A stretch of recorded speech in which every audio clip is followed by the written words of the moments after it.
வரைக்கும் போயிட்டு வரலான்னு பார்த்தா இன்ஜின்குள்ளே ஏதோ சல சல சல கிட்டு கிட்டு கிட்டு கிட்டுன்னு சவுண்டு வந்துட்டே இருக்குது. என்னன்னு செக் பண்ணுறீங்களா? வாப்பா தம்பி, உன் வண்டி தான் பிரிச்சுருக்கோம். உன் வண்டியில் என்ன போயிடுச்சு அப்படின்னு பார்த்தோம்னா, இன்ஜின் பிளாக்கில் சலசலன்னு சவுண்டு வருது அப்படின்னா பேரிங் 2 பேரிங் இருக்குது. கிராங்க் ஷாஃப்ட்டுக்கு 2 சைடு மேக்னட் சைடும் வரும், இன்னொன்று கிளச்சு சைடும் வரும் பேரிங்.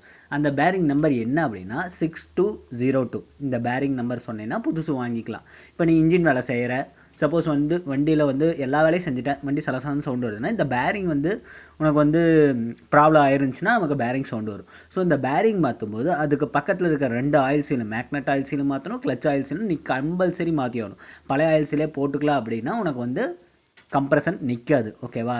இந்த சர்ஃபேஸ் எல்லாம் சுத்தமாக க்ளீன் பண்ணிவிட்டு இந்த பேரிங் நான் அடித்து கழட்டியிருக்கேன் பாரு. இதில் இந்த ஷார்ட்டில் என்னென்னா பேரிங் எப்படி ரிமூவ் பண்ணும் அப்படிங்கிறத தான் பார்க்க போகிறோம். இன்னொரு ஷார்ட்டில் எப்படி பேரிங் அசம்பிள் பண்ணுறது அப்படிங்கிறத பார்க்க போகிறோம். ஓகேவா? இப்போது நான் இப்போ உனக்கு அந்த சலசலன்னு சவுண்டு வந்துச்சுல, இப்போ ரியலாக உனக்கு பாரு பேரிங்கை கழட்டி காட்டுறேன். இப்போ பேரிங் எப்படி கழட்டணும் அப்படிங்கிற ப்ராசஸை நீ இதில் பார்த்து தெரிஞ்சுக்க. இப்போது இன்ஜினில் நமக்கு ரொம்ப நாள் சலசலன்னு சவுண்டு வந்துட்டே இருக்குது அப்படின்னா பேரிங் கண்டிப்பாக மாற்றி ஆகணும். பேரிங் நம்பர் ஆல்ரெடி சொல்லிட்டேன், 6202. இந்த நம்பர் சொன்னீங்கன்னா நீ புது பேரிங் கொடுத்து லேத்தில் கொடுத்து அடித்து நீயே ஃபிக்ஸ் பண்ணிக்கலாம். லேத்லேயே கொடுத்தீங்கன்னா ஃபிக்ஸ் பண்ணி கொடுத்துருவாங்க. அதுக்கப்புறம் நீ இன்ஜின் எப்படி அசம்பிள் பண்ணுங்கிறது நம்ம சொல்லியிருக்கோம். அந்த மாதிரி நீ பார்த்து அசம்பிள் பண்ணிக்கலாம். ஓகேவா? இப்போ ஆயில் சீலும் அதே மாதிரி தான். இதே ஆயில் சீல் நீ போடக்கூடாது. போட்டால் அப்படின்னா கம்ப்ரஷன் லீக் ஆகும், கண்டிப்பாக லீக் ஆகும். புது ஆயில் சீல் தான் போடணும். இப்போ கிளச்சு ஓரிங் நீ பார்த்துருப்பேன். அந்த ஓரிங் தேஞ்சிருந்தாலும் நீ ஓரிங் புதுசு போட்டுக்கணும். இப்போ இன்ஜினில் ஏன் சலசலன்னு சவுண்டு வருது அப்படின்னா பேரிங் ரொம்ப நாள் ஓடிடுச்சு. ஏதாவது பெண்ட் ஆகி ஷாஃப்ட்டு லைட்டாக பெண்ட் இருந்து ஓடினாலும் நமக்கு பேரிங் ஈஸியாக சீக்கிரம் போகும்.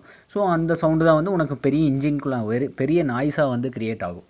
அப்போது பேரிங் மாற்றிட்ட அப்படின்னா உனக்கு அந்த நாய்ஸ் உனக்கு சீக்கிரம் அரெஸ்ட் ஆயிடும். ஓகேவா?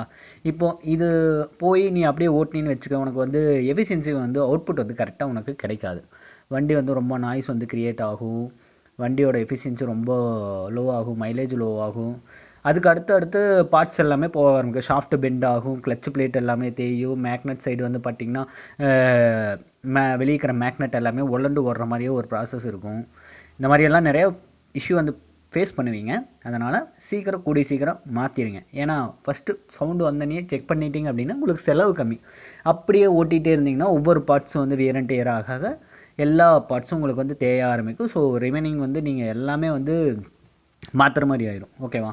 இப்போ சென்டரில் பாருங்கள், நான் ஆல்ரெடி சொன்னதான் பேக்கிங் போன ஷாட்டில் பேக்கிங் எப்படி அசம்பிள் பண்ணணும் அப்படிங்கிறத. இந்த சர்ஃபேஸ் சுத்தமாக க்ளீன் பண்ணிக்கிறோம். ரொம்ப டென்ட் இருந்துச்சுன்னா அப்படின்னா பிரச்சனை தான். ஓகேவா? அவ்வளோதான், சிம்பிள் தான். Okay, thank you.